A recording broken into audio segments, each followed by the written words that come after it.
Good morning. അപ്പോൾ ഇന്നത്തെ പരിപാടി എന്ന് പറയുന്നത് കുറേ നാളായിട്ട് മാറ്റി മാറ്റി വെച്ചിരുന്നൊരു കാര്യമാണ് കേട്ടോ. എൻ്റെ അനിയന്മാർ ചെറുതായിരിക്കുന്ന സമയത്ത് കുറേ മീൻ വളർത്തിയിരുന്നൊരു പോട്ടായിരുന്നു കേട്ടോ അത്. അപ്പോൾ കുറേ നാളായിട്ട് നൊസ്റ്റു അടിച്ചിട്ട് അതിങ്ങനെ വൃത്തിയാക്കണം എന്ന് വിചാരിച്ചിരിക്കുകയായിരുന്നു. അപ്പോൾ അതിനൊന്ന് വൃത്തിയാക്കാൻ പോവാണ് കേട്ടോ.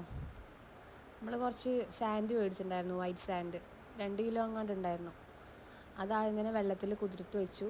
അതിൽ നല്ലോണം അഴുക്കുണ്ടായിരുന്നു കേട്ടോ. നല്ലോണം അഴുക്കുകളൊക്കെ കഴുകാൻ വേണ്ടിയിട്ട് 2-3 പ്രാവശ്യം വെള്ളം മാറ്റി മാറ്റി കഴുകിയിട്ടുണ്ടായിരുന്നു കേട്ടോ. അങ്ങനെ നമ്മൾ വേസ്റ്റൊക്കെ എടുത്ത് മാറ്റി ഇനി അടുത്ത പരിപാടി അത് കഴുകി വൃത്തിയാക്കലായിരുന്നു.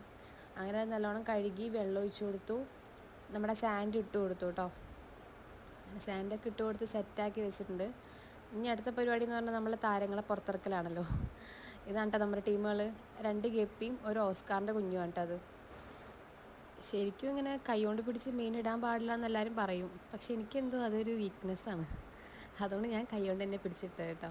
എന്തായാലും 3 സെറ്റായിട്ട് ഇരിക്കുന്നുണ്ട്. ഇനി ഇതിൽ കുറച്ച് താമര വളർത്തിയാലോ എന്നൊരു പ്ലാൻ ഉണ്ട്.